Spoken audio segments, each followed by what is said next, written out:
Welcome back to Grassroots Media. Welcome back to this week's edition of the Gary's Paint Body Shop Shawn Jones Show, where we cover everything on Rebel Hill with the South Greene Rebels football team. As always, I'm joined here with Rebels head coach Shawn Jones. Coach, hello. How we doing today? Been fine. How's practice out there? Going pretty good. This weather looks like it's finally going to break for a while, so I hope the real hotness is over. But we'll see. If you can get through all the big hotness, then you're doing pretty good at practice. So we'll be all right. We're done with July. Those are usually the dog days of summer. We're into August now. It's starting to cool down just a tad. Well, I know last year our off week, second week, and it was probably the hottest. So I'm just hopeful that the real hotness is over. So we'll see here in the next couple of weeks. But right now it's pretty good. I can stand the hotness, don't like the humidity. So I agree. Still waiting to see a Shawn Jones with the toboggan on later in the year. Come November. Yeah, it comes November. I'll have that on at practice and games, so I'll get that thing going here. But right now it's just way too hot. Now my buddies make fun of me because I got the cut off shirts. But I was like, guys, you ain't out here in this heat. So they try to dress me, and I tell them, I said, I come out of practice. I'm gonna wear what I go to practice. So as the weather changes, what I'll have on. So it's hot right now. So we're going with the cutoffs. So we see many different versions. 1980s is what we're going old school here.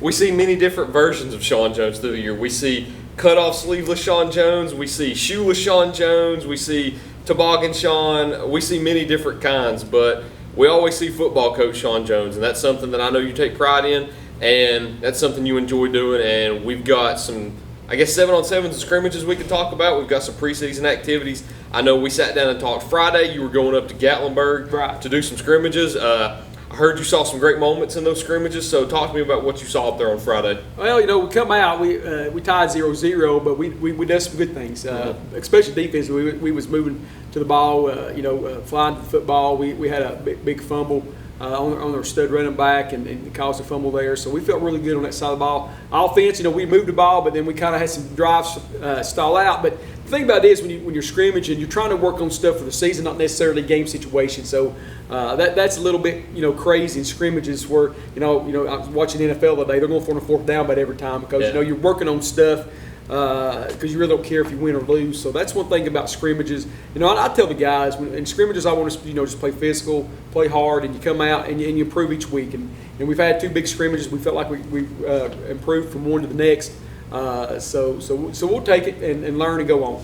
We talked about some of those breakout names that you expected to see throughout the season. Who are some of those that you've seen so far in scrimmages that you've been really proud of on the field? Well, of course, Nash has done his thing and looked really good, and we knew that. And him and Tripp's doing real well in the backfield. Charlie's playing well. Trey got a little banged up in the first scrimmage, and he's going to be out for just a little bit. So Susong's still doing his thing. So offensively, we're doing fine. Line's doing their stuff. Defensively, we just got the whole defense is stepping up. We went 2 scrimmages, nobody scored, and that's big. Because last year we went down there in Gatlinburg, had a real good team, and we gave up a couple of free scores. So this year we went down there, and even Northview didn't score. So defense is looking really good. And again, you just got to stay healthy. We're thin in some spots.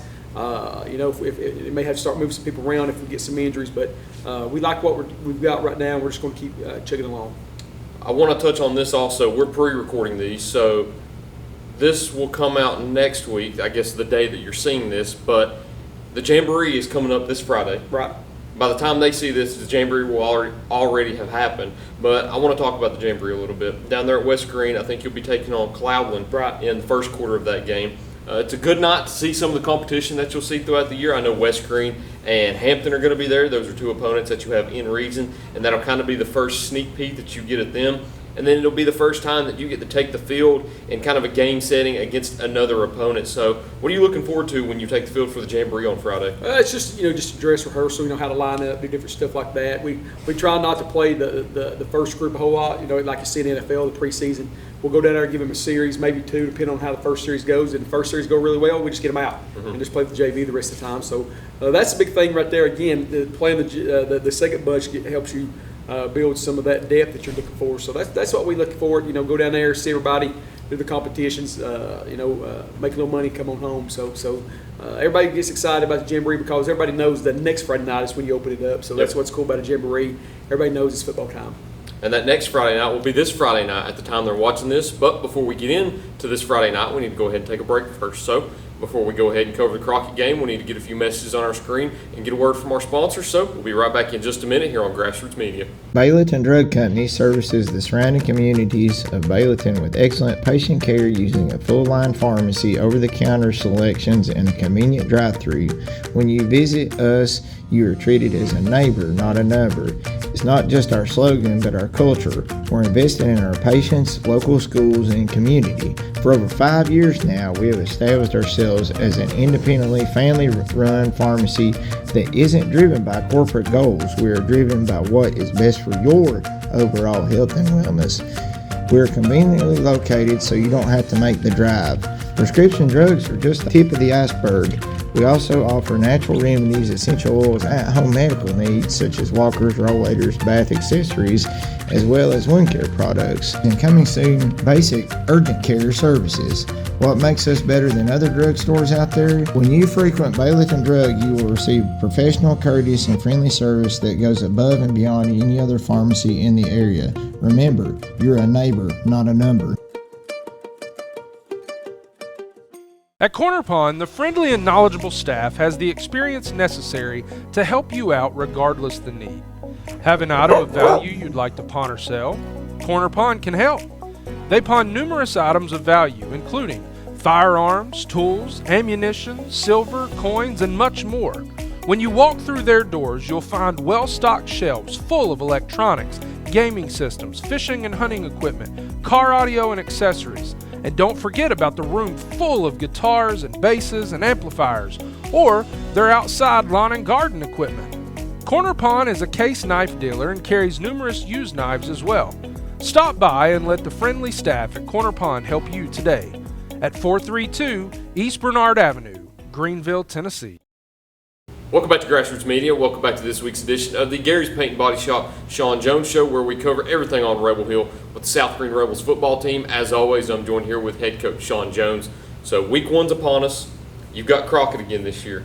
Last year you had the monumental upset week one. They came in here. You forced, I think, 5 or 6 turnovers. Ended up coming out on top with a big win to open your season. I know you're going to be looking to do the same thing this year. Tougher part is it's down there in their environment in Jonesboro. So you've got Crockett week one coming up this week. What are you looking forward to and what are you expecting when you take the field against them? Well, I don't think they're going to take us lightly this year. I felt like last year they did a little bit, although they turned over 5 times. I watched last year's film the other day, and really it's a one-score game, and twice in the second half they're driving to either tie, we're up 8, they're either driving to tie or cut it within 1 and throw interceptions. And then after each one of those on back-to-back plays, Nash goes 49 yards on back-to-back plays and puts the game away. So it was a different game that you want to remember at that time. It was a big win for us. So I've told the boys, I feel like really good about this game, and we can win this game. But they'll be ready for us this year. They're not going to we're not going to go in there and surprise them. A 2A team against a 5A team. They're going to be ready for us because they expect to win 5A, 2A. They expect to win that ball game. So it's going to be a tough first challenge for us, but one we're looking forward to. I know when you go into games against teams that you've already played in the first year of the scheduling, you can kind of know what to expect. Players leave, there's graduations, but if the coaching staff stays, a lot of things stay the same. So are you expecting the same formations that you saw last year on offense? Oh, yeah, we expect to do the same things. The quarterbacks will be a little bit different. Last year they had a senior that couldn't run it real well. This year they've got a sophomore, and he played at the end of the game last year and done really well. He likes to run it. He can sling it a little bit. And they've got a real good receiver that's returning, probably one of the fastest kids in East Tennessee out there. Last year was number 3. We don't know if he's changed this year or not, but number 3, a real good receiver. It's really quick. So there's some things that they do that we're going to have to stop, and we'll work on. But again, it's a challenge. You never want to start out 0-1, but again, it's a non-conference game. These kind of games we feel like makes us better, win, lose, or draw. But you always want to win them, and that's what we expect to do Friday night. What do you expect on defense? What kind of formations do you expect them to come out on? Well, they do an odd front, which is they do 3 down linemen, and the thing of it is that kind of messes with you a lot when they do that. Is they bring multiple people. They got 2 outside backers. They're going to bring a lot. Bring inside backers. So those 4 backers at any time they can bring a combination of any of them with their 3 down linemen. So everybody thinks, you got an odd front, those 3 down linemen. It's easy. It all depends on what they do. If they just sit back in that 3-man front, then you can do some stuff. But when they're always, you're trying to decide who they're bringing, that can be challenging. And hurt us a little bit last year. We made some adjustments. I was able to throw the ball and open up the run last year, and I hope to do that this year because we feel like with the backs we've got, people's going to sit on the run. We're still going to try to run the football, but we are going to have to throw it, try to open up the run this year. I know we talked about their offense a little bit and the weapons that they have. You expect them to come out a little more run heavy or pass heavy? Well, I think they'll run a little bit more because that quarterback can run. He can throw it. He's gotten better. Reading articles about him that he's gotten a whole lot better. So we'll have to be prepared for whatever they do. But Coach Case will get us ready on that side of the ball and do a great job. And like I say, on the other side of the ball, Coach Burns will have us ready with the offense, and we'll see what happens. In every interview, the question's always the same. It's everybody's favorite question. You've got 3 keys to the game. What are they when you take on Crockett this week? Well, here at the first year, the first one is just going to stay healthy. Make sure that we're healthy and hydrated and do those things.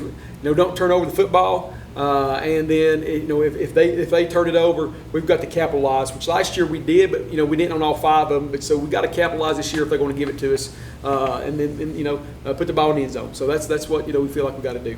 How excited are you? Football's finally back. We're always excited this time of year. It's always exciting. You're ready to play, so we're ready to go. Let's go see another upset up there in Jonesboro. That's it. All right, Coach. That's all I've got for you this week. Thank Unless you. there's anything else you'd like to add, that's all I've got for you. Thank you all for watching this week's edition of the Gary's Paint and Body Shop Shawn Jones Show. We look forward to seeing you next time here on Grassroots Media.